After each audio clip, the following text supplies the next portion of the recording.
લાગે.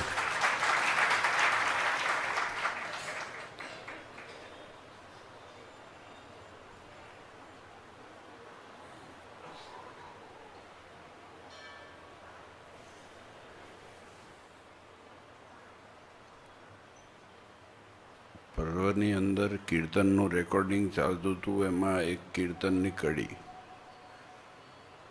નરનારાયણ ગાવો રે, અવસર નહીં મળે આવો રે.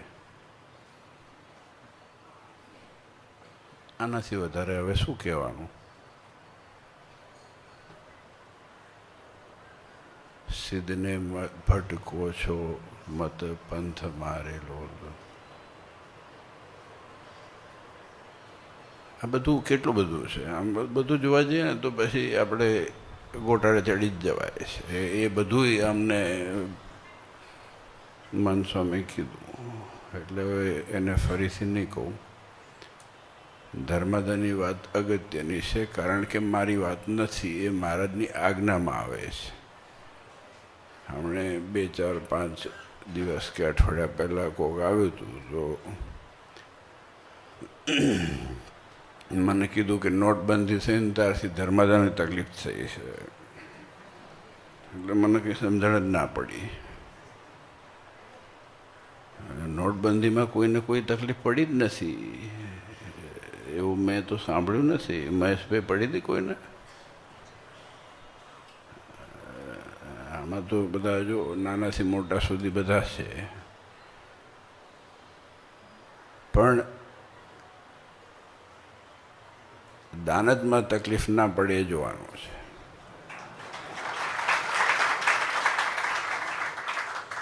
કારણ કે આ ભગવાનની આજ્ઞા છે, મારી નથી.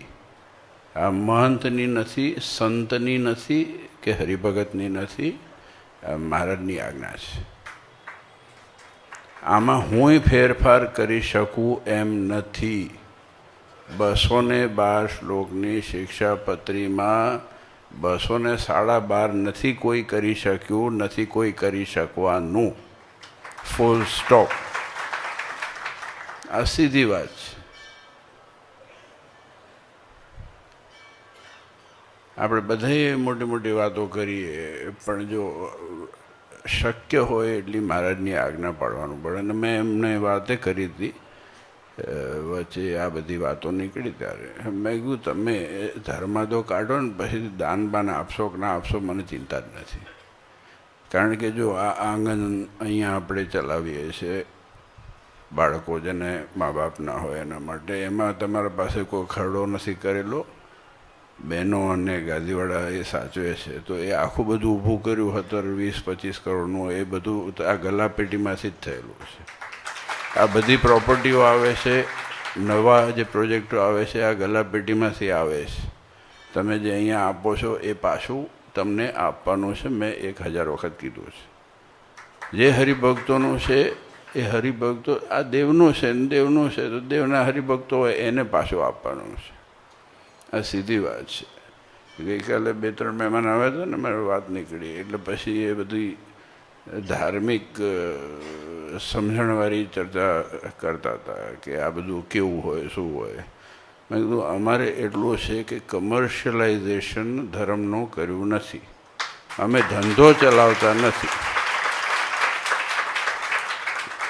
એ વ્યક્તિએ કીધું કે હું દર્શન કરવા ગયો, પછી મને બહારના હતા બીજા પ્રાંતના, કે મને સંતોએ પ્રસાદ આપ્યો એટલે પછી એમને એમ કેવી રીતે લઉં, એટલે કે મેં પૈસા આપ્યા તો ના પાડી, અને પછી મેં આગ્રહ કર્યો તો મને પહોંચ આપી.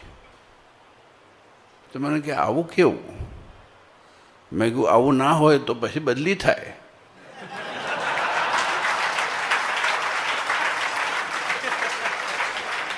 આ ઉઘાડું કહું છું.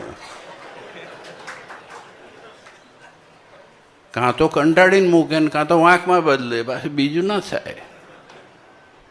જે દેવનું છે એ દેવનું જ રહેવાનું છે. દેવના નામે જો ધૂત ચાલે, ધ્રુત હોય, એ ચલાવવામાં હું માનતો નથી. આ સનાતન સત્ય હું તમને કહું છું, અહીંયા ખોલીને કહું છું, નાભીથી કહું છું. આ પગ ત્યાં જ પડશે કે જે દેવનું છે, બસ. હમણે મેં 2 દિવસ પહેલાં જ વાત કરી હતી. એક અધિકારી છે, બહુ સારા છે, સજ્જન છે, મિત્ર છે. એ કે યુનિફોર્મમાં હોવ તારે ગમે તેવો મોટો અધિકારી કે એનાથી મોટો સાહેબ આવે ને કે મોટા પોલિટિશિયન આવે તો એ કે ઓફિસર તરીકે જ્યારે હું હોઉં આખા યુનિફોર્મમાં તો વાંકો ના વળવું કે ટોપી ના નીકળે. એમ મારી કોઈ દિવસ પાગ આ દેવ સિવાય ક્યાંય બીજા ના નીકળે. અને એનું ગર્વ છે, એનું ગર્વ છે.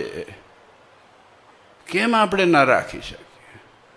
એ જ વાત કરી આમને, પણ એમને શબ્દ જુદા વાપર્યા. આ પોદળામાં હાંઠા નાખવાવાળી વાત હતી, એ ભૂલી ગયા તમે.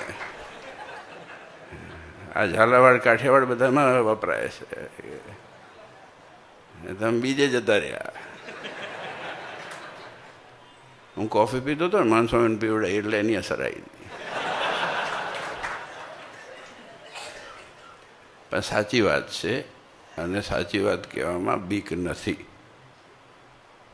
જો બીબીને કહેવું પડે, જો સંતાઈને કહેવું પડે, મહારાજે ખૂણિયા સત્સંગની ના પાડી છે.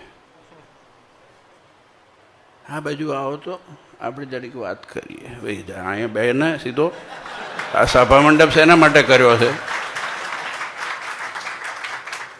જરાક આમ આવો ને. આમ શેના માટે આવો? આમ લખાઈ દો ને, વાંધો નહીં. પછી સમજણ પડી જશે. બધી સમજણ જ પાડી છે.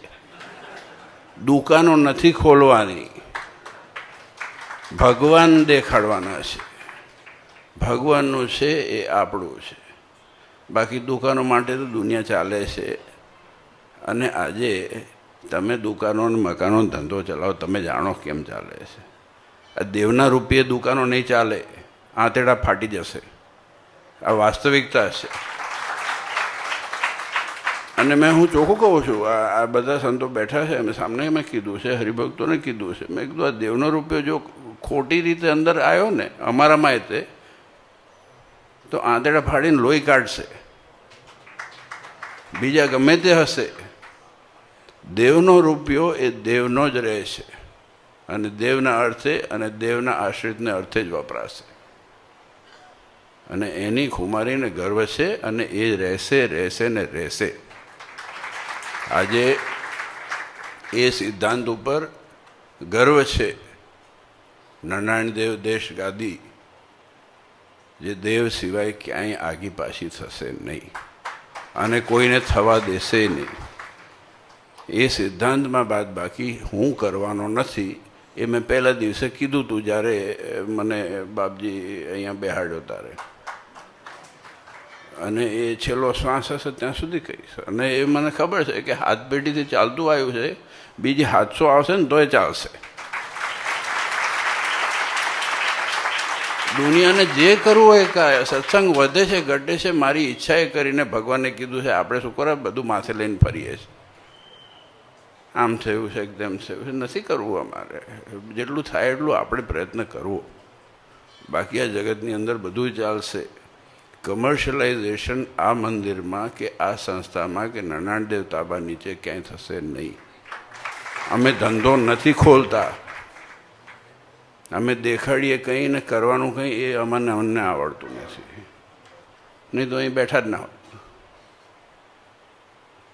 કંઈ જઈને બેઠા હોત ને કેટલાને પટાવાળા રાખ્યા હોત, મોટા મોટાને. પણ વાસ્તવિકતા એ છે કે આ દેવ છે. હમણાં જ હું તમને કોઈ હેરાન કરતું નથી. આપણે ભાગ્યશાળી છે કે નારાયણ દેવ આપણને મળ્યા છે. પોતે તપ કરી અને આપણને પુણ્ય આપે છે. એટલા માટે આપણે ખમતીધર થયા છે, અને લીલોતરી એમના કારણે છે. આ વાસ્તવિકતા છે. સીધી જ વાત છે. દેવ સિવાયની વાત કરવાની જ નથી, અને દેવ સિવાયનું હોય એમાં પડવાનું જ નથી. અને તમે પડજો નહીં એવી ભલામણ છે. ક્યાંય ક્યાંય આડે અવડે કંઈ જવાનું નથી. નંદ સંતોએ કીધું છે કે આ દેવને જોયા સિદ્ધને ભટકો છો. આજે આ ભગવાન મળ્યા છે, ક્યાંય જરૂર નથી. મેં ઘણી વખત કીધું છે, હવે વધારે તપ નહીં કરો, પણ ઘણી વખત મને કહે કે અહીંયા જાઓ કે અહીંયા જાઓ તીર્થાટન, મારે કંઈ નથી કરવું. મારે 68 તીરથ ચરણે હું રોજ આરતી આપણે ગઈએ છીએ ને એને પહેલાં પરિપૂર્ણ રીતે સમજી લેવાની જરૂર છે. 68 તીરથ ચરણે કોટી ગયા કાશી, એ બધું જ્ઞાત છે. રજડવા રખડવા જેવું હોય જુદી વસ્તુ છે, બાકી અહીંયા છે એ ક્યાંય નથી દુનિયામાં. આ વાસ્તવિકતા કહું છું, હું અહીંયાથી કહું છું, અહીંયાથી નાભીથી કહું છું, ખોટું નથી કહેતો અને ભાષણ નથી કરતો, કેમ કે આવડતું જ નથી મને. સ્વામિનારાયણ. આ જે હોય એ જ કહી ને, ઘર મેળે બધા બેઠા છો, તમે બધાને ઓળખીએ, શું કરવા ભાષણ કરીએ? ભાષણ એને કરવું પડે કે જેને આપણે ઓળખતા ના હોઈએ. પણ આજે દેવ છે ને, દેવનું પ્રાધાન્ય હોય ત્યાં જ આપણા ડગલા જવા જોઈએ, એટલું હું માનું છું.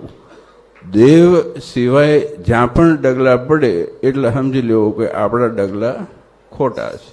વોકિંગ થાય છે, બસ વોકિંગ થાય છે. એટલે જો ધન્ય ઘડી